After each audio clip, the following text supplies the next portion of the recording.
ცხოველთა გადარჩენის სახალხო ფრონტის წევრი თიკო კვალიაშვილი უნდა შემოგვერდეს ის ჩვენთან იმყოფება სტუდიაში. თიკო, მოგესალმებით. ყველაზე მოკლედ მწვავე საკითხი, რასაც ჩვენი სტუმრები უსვამენ ხაზს არის ის, რომ არ ხდება კანონის აღსრულება. კანონი გამკაცრდა, მაშინ რატომ არ ხდება რეაგირება ცხოველების, წამების, არაადამიანური მოპყრობის და მკვლელობის საქმეებზე? მსგავსი კითხვა მეც მიჩნდება, იმიტომ რომ ძალიან ხშირად მაქვს შეხება ამ ძალადობის ფაქტებთან, რაც საქართველოში ხდება და მინდა აღვნიშნო, რომ რაც ეს კანონი შემოვიდა, ბევრად უფრო მეტი შემთხვევა ხდება ძალადობის და სამწუხაროდ ჯერ ვერ ვხედავთ დასჯილ ადამიანებს. არ ვიცი, მე ვფიქრობ, რომ უკვე უნდა დაიწყოს ამ კანონის აღსრულება. აუცილებლად უნდა დაიწყოს, იმიტომ რომ ამ ვანდალიზმს, ამ ისტერიას, რაც ხდება ცხოველებთან მიმართებით, სხვანაირად სამწუხაროდ ვერ აღკვეთავთ მოზრდილ ადამიანებში. ბავშვებში შეგვიძლია რომ იმუშაოთ, ამას ყოველთვის ვამბობდი.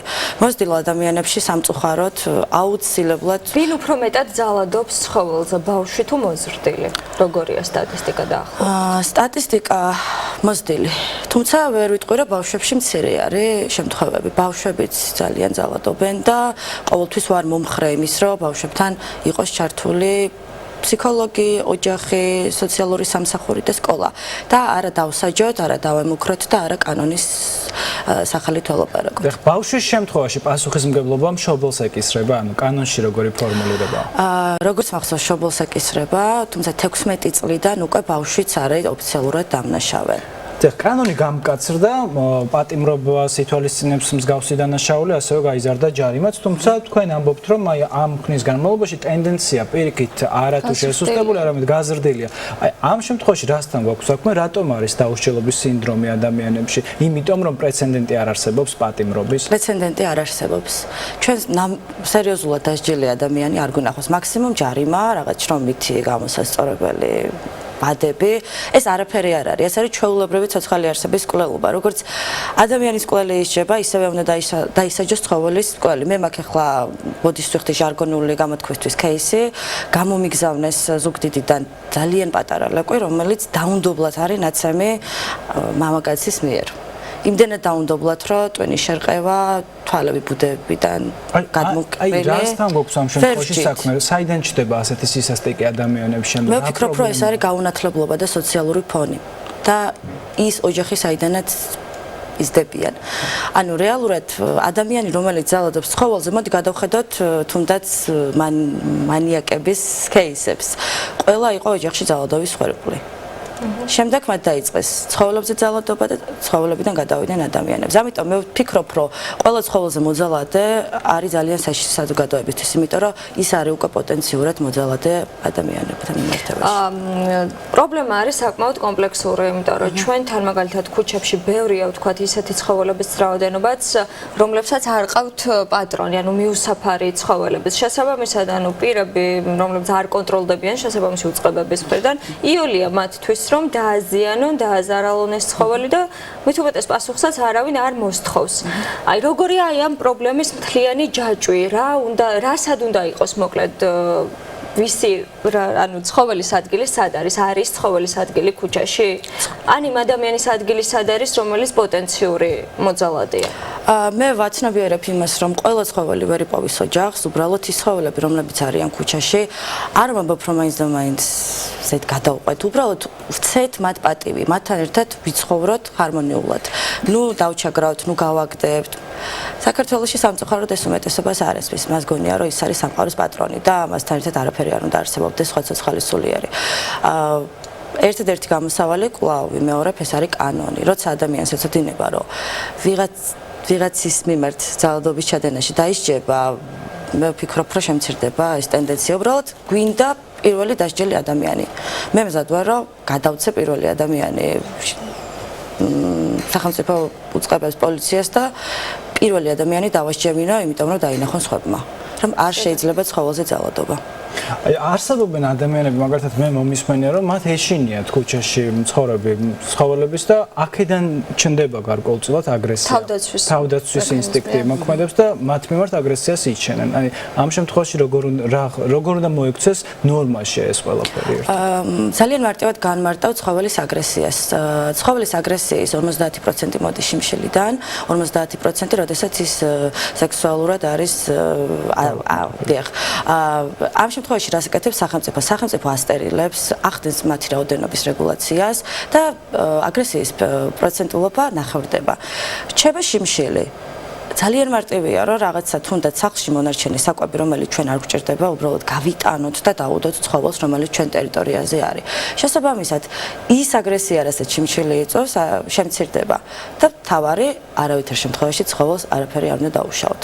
თუ დაუშავებთ, ის რა თქმა უნდა იქნება აგრესიული, ის დაიცავს თავს და ის გამოხატავს იმას, რასაც იმსახურებს მოძალად. თუმცა აღზრდის მიზნით, მაგალითად, ან გაწვრთნის მიზნით ყოფილა შემთხვევები, როდესაც ცემენ მაგალითად ცხოველებს და აი ეს რამდენად გამართლებული, ან როგორც ან შეიძლება თუ არ მოწოდოთ ამას რაიმე გამართლებული ნაბიჯი აბსოლუტურად გამართლებელია და თუ არ ვწდები, სანამ ეს კანონი შემოვიდოდა, ძალიან კარგ კანონზე მუშაობდნენ რიგი ცხოველთა დამცველი ორგანიზაციები, საკმაოდ დიდი ხანი იმუშავეს, საკმაოდ კარგი გამოცდილებები გამოიყენეს ამ კანონის შესაქმნელად. თუმცა სამწუხაროდ მათი რეკომენდაციები არ გაუთვალისწინებია სახელმწიფოს და მე გული მწყდება, იმიტომ რომ კონკრეტულად რა რეკომენდაციები საკმაოდ კარგად იყო გაწერილი ძალადობის სახეები, თუნდაც ის რომ კინოლოგი გაწვრთნის მიზნით ცხოველს ცემს და სტრესავს, იყო იმ კანონში გაწერილი, რომ ეს არის დანაშაული და არ შეიძლება. ამ ახალ კანონში უბრალოდ წერია, რომ დავსაჯოთ მოძალადე. უნდა იყოს კარგად განსაზღვრული ძალადობის სახეები.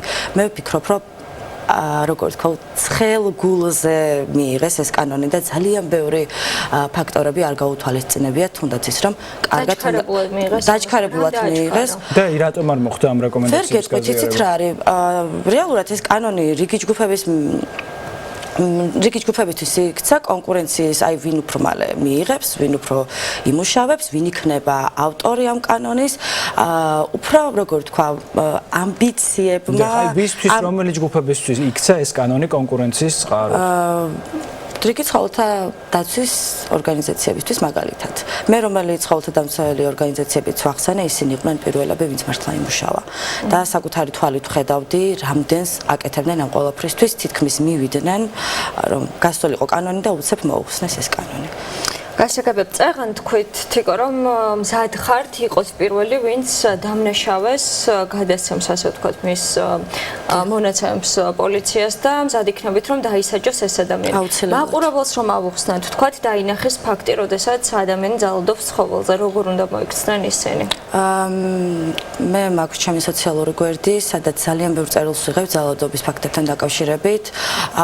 ძალიან ბევრი მიზეზია რომ არ დაერეკონ პოლიციაში. მაგალითად ჩემი მეზობელია და მე აი სოფელში რა სიტყვიან მქონდა სამტრედიაში შემთხვევა როდესაც ერთ-ერთ კორპუსების დასახლებაში დაცხრილა საფანტისტობით პიროვნება ძაღლი და ქალმა რომელმაც მე შემატყობინა ამის შესახებ საბინიეროდ გადავარჩინოთ ის ძაღლი ვერ დაადო ხელი დამნაშავეს იმიტომ რომ მას ჰქონდა მიზეზი რომ ის მეზობელია მეზობლებს ისედაც არ მოსწონდათ ეს ძაღლი სხვა ძაღლებსაც დაუშავებენ რომელსაც მე ვაჭმევ და არ შემიძლია აი შიში იმიტომ რომ შეიძლება მოძალადე შემდეგ მომჩივანსაც მიადგეს არის მთავარი მიზეზი რატომაც არ ეკავენ თუმცა ამ შემთხვევაში კონფიდენციალურობის დაცულობა გარანტირებული იქნება თუმცა შეიძლება ერთ-ერთ ფაქტორად განვიხილოთ ისიც რომ მაგალითად ჩვენთან საუბარში ნინე მრთველიაშვილი ცხოველთა უფლებების დამცველი ამბობდა რომ როდესაც მივიდნენ ისინი სამართალდამცავ უწყებაში მათგან არც თუ ისე სერიოზული დაინტერესება არ გამოიჩინეს მათ ანუ ესეც შეიძლება ადამიანებში იწვევდეს გარკვეულ